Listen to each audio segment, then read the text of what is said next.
इतिहास में कई ऐसे वीर हैं जिनके नाम वक्त के साथ धुंधले होते जा रहे हैं। हमारा समाज जिनके बारे में अगली पीढ़ी को बताने और पढ़ाने में अपनी ऊर्जा खर्च नहीं करना चाहता, ऐसा ही एक नाम है महाराजा छत्रसाल का। महाराजा छत्रसाल बुंदेला भारतीय शासक और बुंदेला राजपूत कबीले के सदस्य थे। छत्रसाल इतिहास का वो नाम है जिन्होंने जीवन भर मुगल साम्राज्य का विरोध किया। उन्होंने अपने शासनकाल के अंत तक बुंदेलखंड में अपना स्वतंत्र राज्य स्थापित रखा। छत्ता तेरे राज में धरती धक धक होए, जित जित घोड़ा पग धरे उत उत हीरा होए। ये महाराज छत्रसाल के बारे में कहा गया है। आज से करीब 400 साल पहले दिल्ली की सल्तनत पर मुगलों का राज था। औरंगजेब आलमगीर मुगल सल्तनत का बादशाह था, जिसका इरादा पूरे भारत को फतेह करके मुगलिया सल्तनत का परचम लहराने का था। ये वो वक्त था जब हिंदुस्तान की धरती मुगलों की क्रूरता से त्रस्त थी। पूरे देश में मुगलों की अराजकता का आतंक पसरा था। मुगल आक्रांताओं की दहशत भरे खूनी जेल के बीच मध्य भारत से मुगल सत्ता के विरुद्ध विद्रोह का शंखनाद हुआ। महाराजा चंपत राय नेतृत्व में मुगलों के खिलाफ युद्ध का ऐलान कर दिया गया।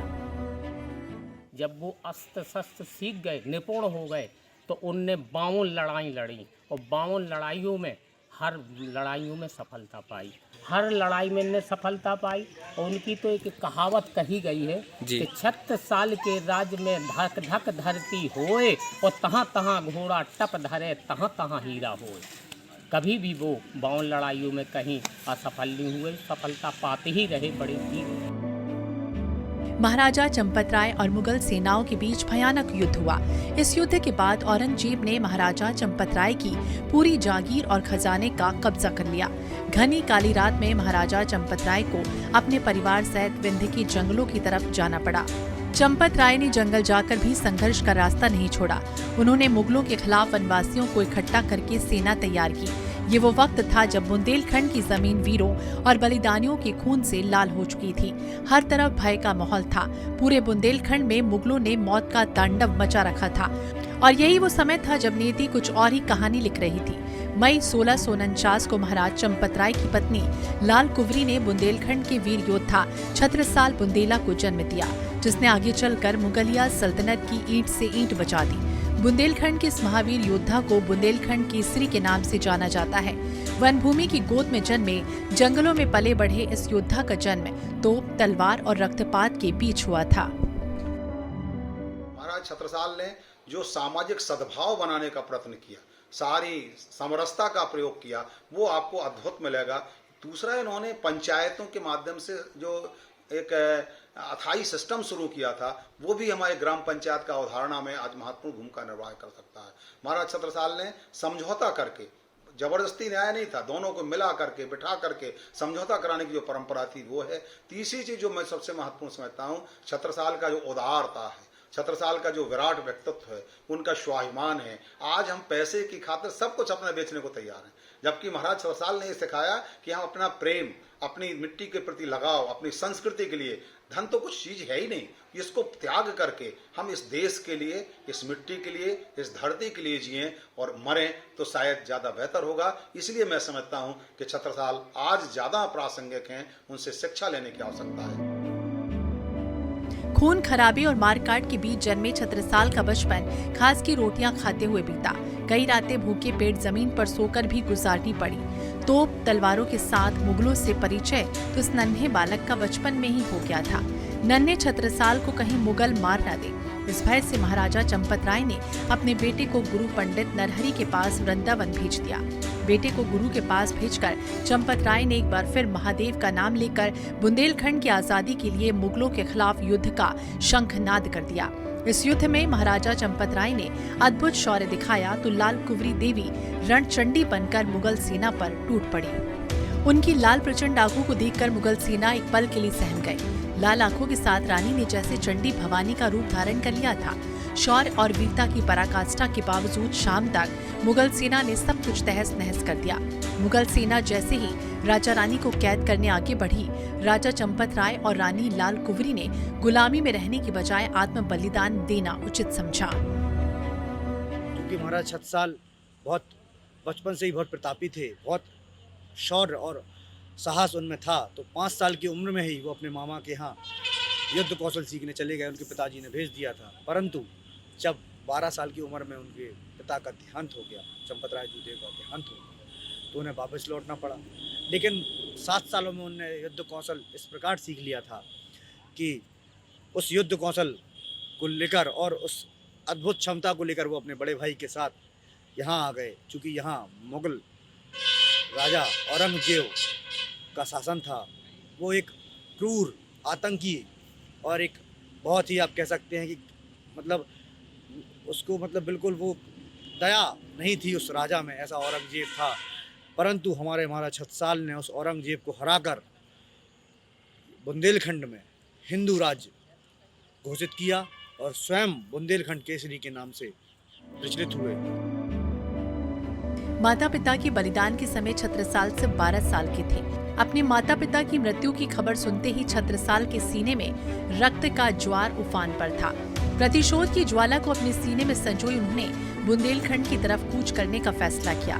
1661 में छत्रसाल बुंदेला वापस बुंदेलखंड आए, लेकिन वो जहां भी पहुंचे वहां उनकी जागीरों पर औरंगजेब की मुगल सेना ने कब्जा कर रखा था। हालात ऐसे थे कि न सिर पर छत थी, न माता पिता का हाथ। फिर भी वीर छत्रसाल ने हिम्मत नहीं हारी और ऐसे वक्त में उनके मामा को उनके आने का पता चला। मामा ने ही छत्रसाल को अपने यहाँ शरण दी। छत्रसाल के मामा ने 15 साल की उम्र में उनका विवाह परमार वंश में देव कुमारी से करा दिया। बंगस ने उन पर हमला कर दिया। क्योंकि महाराज छत्रसाल को यहाँ के राजाओं ने सहयोग नहीं किया, तो उन्हें बाजीराव पेशवा को खत लिखा कि आप हमारा सहयोग करो। तो वहाँ से बाजीराव पेशवा अपनी सेना के साथ आए और महाराज छत्रसाल और बाजीराव ने बंगस को भी परास्त किया। ऐसे हमारे महाराज छत्रसाल, जिनकी वीर गाथाएं मऊसानिया के कण कण में विराजमान हैं, यहाँ महाराज छत्रसाल का एक बहुत बड़ा उनका स्थल है, जहाँ उनका स्मारक भी है। विवाह के बाद छत्रसाल की जिंदगी ने थोड़ी रफ्तार पकड़ी। जिंदगी में आगे कदम जाते हुए छत्रसाल जयपुर पहुंचे और इरा जयसिंह सेना में शामिल हो गए। इस दौरान छत्रसाल ने प्राणनाथ जी को अपने गुरु के रूप में स्वीकार कर प्रणामी धर्म को अपनाया। ये स्वामी प्राणनाथ ही थे जिन्होंने पन्ना में हीरे की खदानों के बारे में राजा छत्रसाल बुंदेला को बताया, जिसके चलते बाद में उनकी वित्तीय स्थिति मजबूत हो गई। स्वामी प्राणनाथ ने छत्रसाल को पन्ना को अपनी राजधानी बनाने के लिए भी राजी किया और वहां उनके राज्याभिषेक की व्यवस्था कर दी।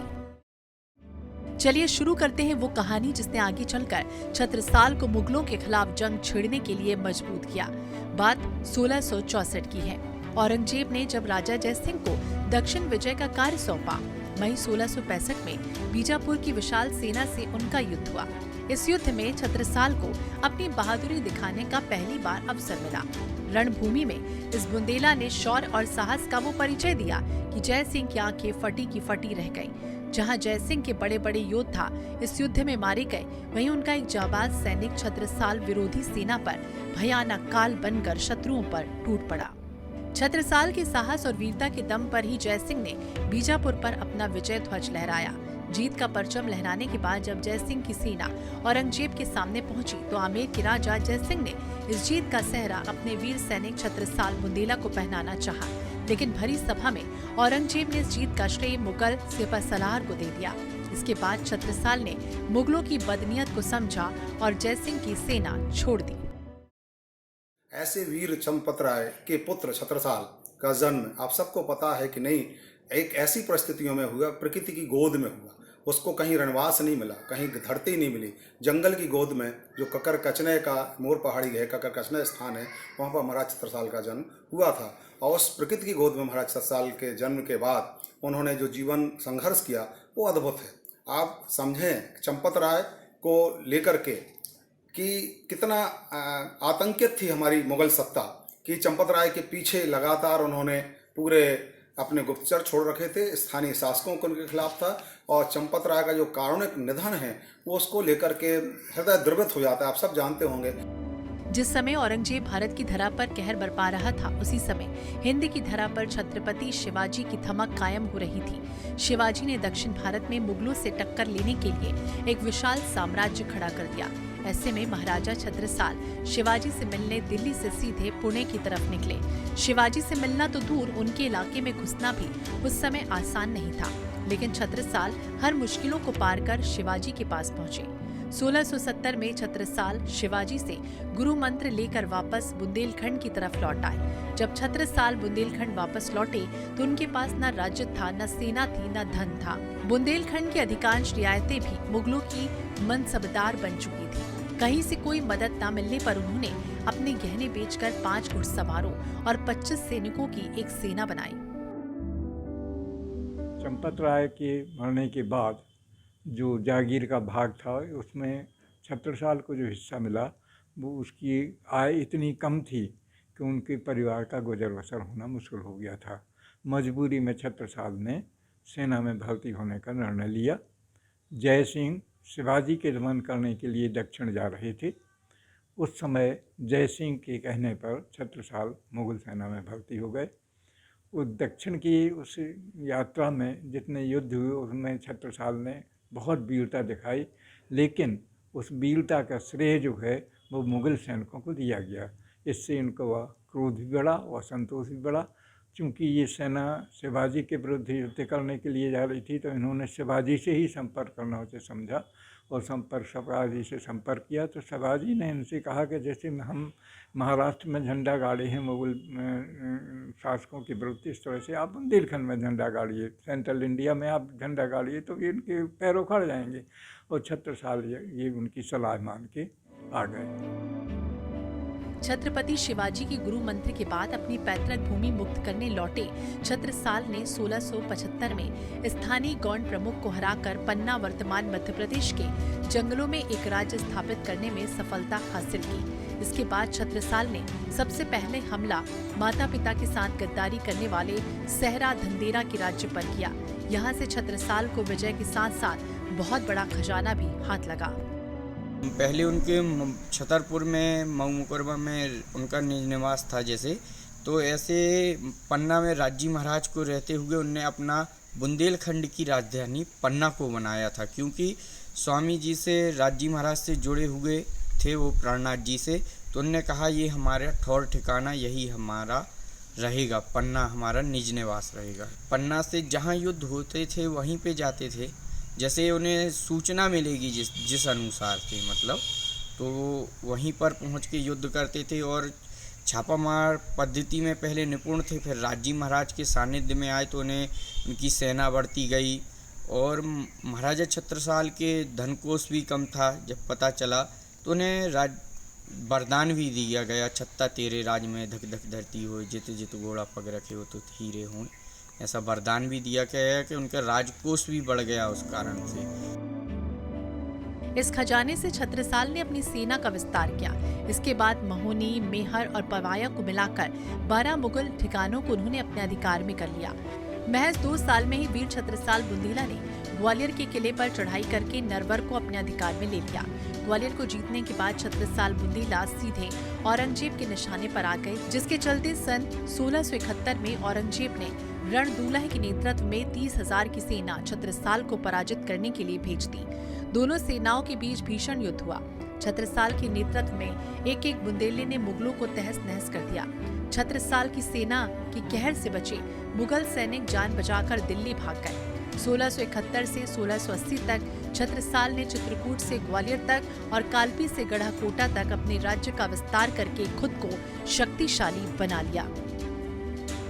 हमारे इस बुंदेलखंड में हमारे महाराज छत्रसाल, जिन्हें हम बुंदेलखंड केसरी के रूप में जानते हैं, उन्होंने इस्लामिक कट्टरपंथियों को यहाँ से खदेड़ भगाया, औरंगजेब को के दांत खट्टे कर दिए और इन्होंने इस समूचे बुंदेलखंड में हिंदू धर्म ध्वजा को फहराया। यह बात निश्चित रूप से है कि काश बुंदेलखंड केसरी हमारे बुंदेलखंड में ना होते तो आज यहाँ पर इस्लाम का बहुत बड़ा दबदबा हो गया होता। इसलिए मैं कहता हूँ कि जो महाराजा छत्रसाल हैं, उन्होंने अपने राज्य की सीमाओं की जो रक्षा की है वह तो निश्चित रूप से की ही है, लेकिन उसके साथ ही साथ वह हमारी सनातन संस्कृति के बहुत बड़े पुरोधा रहे हैं। औरंगजेब उस वक्त दक्कन में मराठों के खिलाफ युद्ध लड़ने में इतना व्यस्त थे कि उसने राजा छत्रसाल पर ध्यान ही नहीं दिया। 1700 में मुगलों ने छत्रसाल को अपने अधीन करने के लिए कई प्रयास किए, लेकिन हार गए। 1707 में औरंगजेब की मृत्यु के बाद मुगल साम्राज्य का पतन शुरू हो गया। चारों ओर फैली अराजकता ने छत्रसाल को शांति से शासन करने में सक्षम बनाया। 1707 औरंगजेब की मृत्यु तक छत्रसाल बुंदेला ने संपूर्ण बुंदेलखंड को आजाद कराया और बुंदेली धरा से मुगलों का नामो निशान मिटा दिया। तो पहली प्रारंभिक स्थिति में इनको 30 घुड़सवार और 300 सैनिक इनके साथ थे। उन 300 सैनिकों 30 घुड़सवारों के साथ से इन्होंने अपना अभियान प्रारंभ किया और अभियान में सबसे पहले उन्होंने सिरोंज मालवा के ऊपर आक्रमण किया और उसको अपने अधिकार क्षेत्र में लिया। इसके बाद में मालवा से सागर, दमोह, छतरपुर, पन्ना और टीकम के नज़दीक से उनकी पूरी की पूरी जितनी भूमि थी वो उनके अधिकार में आई। अधिकार में आने के बाद उन्होंने अपनी राजधानी पन्ना को बनाया, पन्ना और छतरपुर नगर भी उन्होंने बसाया।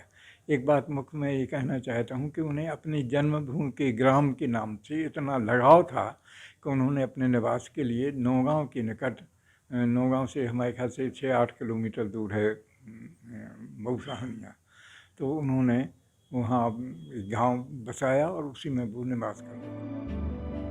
एक शासक के रूप में छत्रसाल अपने समय से आगे थे। उन्होंने अपने साम्राज्य में कई सारे बदलाव किए। 16वीं सदी 17वीं सदी की शुरुआत में महिला पुजारियों को उनकी स्वीकार्यता, नहर प्रणाली और पंचायती राज जैसी चीजों को लेकर आना उनकी अग्रणी सोच को दर्शाता है। बुंदेला साम्राज्य में जितने भी शासक हुए उनमें छत्रसाल सबसे निडर और सबसे आध्यात्मिक शासकों में से एक है। कहा जाता है कि वो मस्तानी के पिता थे और पेशवा बाजीराव को अपना पुत्र मानते थे। छत्रसाल ने अपनी बेटी मस्तानी का हाथ पेशवा बाजीराव के हाथ में दिया। जब पेशवा ने मोहम्मद खान वंशज को हराकर पराजित करने में उनकी मदद की, इसके बाद से उन्हें अपना पुत्र मानने लगे थे। महाराजा छत्रसाल जी का जब पन्ना आते थे तो एक स्थान तो बाद में बना है और मेन स्थान मतलब जंगल में यहाँ पे निवास करते थे महाराजा छत्रसाल जी। उनकी एक टुकड़ी ऊपर छत्रसाल हवेली के नाम से जानी जाती है जो जंगलों के बीच में है। वहाँ पे एक टुकड़ी रहती थी और महाराजा छत्रसाल यहीं पर निज निवास था उनका। प्राणनाथ जी ने क्या आशीर्वाद दिया, कितने जगह जीते वो? प्राणनाथ जी ने महाराजा छत्रसाल को युद्ध में उनके जो साथ में रहने वाले थे वो मान ही नहीं रहे थे कि ये पूर्ण ब्रह्म परमात्मा है। तो महाराजा छत्रसाल जी को विजयादशमी के दिन खेड़ा मंदिर से राजी महाराज ने तिलक किया था और तलवार जलकुफर नामक तलवार भेंट की थी, जिसके कारण से कई युद्ध में उनने विजय प्राप्त की थी। छत्रसाल बुंदेलखंड की पहचान का हिस्सा है। आज छत्रसाल के नाम पर सड़कें, कॉलेज और यहाँ तक कि विश्वविद्यालयों के नाम हैं। छतरपुर शहर का नाम भी इस बहादुर महाराज के नाम पर पड़ा। दिल्ली का मशहूर स्टेडियम छत्रसाल स्टेडियम भी उन्हीं के नाम पर रखा गया। मुगलों के खिलाफ छत्रसाल एक भी युद्ध नहीं हारे। वीर छत्रसाल ने 52 युद्ध लड़े और एक भी युद्ध में उन्हें हार नहीं मिली। उन्हें अपनी प्रबल इच्छा शक्ति, सम्मान और अपनी धरती के प्रति प्यार के लिए सराहा और याद किया जाता रहा है। सिपाही था, उसने जब आक्रमण करना चाहा तो असहाय अवस्था में बाजीराव पेशवा को उन्होंने चिट्ठी लिख के भेजी और बाजीराव पेशवा ने स्वयं यहाँ आकर 1 लाख सैनिकों के साथ उसको परास्त करके महाराज छत्रसाल को विजय प्रदान की, जिसके चलते उन्होंने अपना 1/3 राज्य बाजीराव पेशवा को दान में दे दिया था। तो इस प्रकार से हमारे बुंदेलखंड के लौह पुरुष महाराज छत्रसाल की भी मैं वंदना करता हूँ, जिन्होंने बुंदेलखंड के समस्त राजाओं को संगठित करके अपने बुंदेली राज्य को स्थापित करते हुए एक बुंदेली सम्राट के रूप में शासन किया। महाराजा छत्रसाल का 20 दिसंबर 1731 को 82 वर्ष की आयु में निधन हो गया। अपने जीवन काल में उन्होंने भारत में असाधारण परिवर्तन देखे। उन्होंने मुगलों को शाहजहां के अधीन अपनी ऊंचाई पर और मोहम्मद शाह रंगीला के साथ उनके पतन को देखा। उन्होंने बुंदेलखंड में आजादी की लौ भी जलाई। राजा छत्रसाल की मृत्यु के बाद उनका राज्य उनके पुत्रों में विभाजित हो गया, जिससे पन्ना, अजयगढ़, चरकरी की रियासतें पैदा हो गईं, जिनका 1947 में भारत में विलय हुआ है। छत्रसाल बुंदेलखंड की संस्कृति का महत्वपूर्ण हिस्सा है और आज भी युवाओं की प्रेरणा है। Bureau report, INH 24।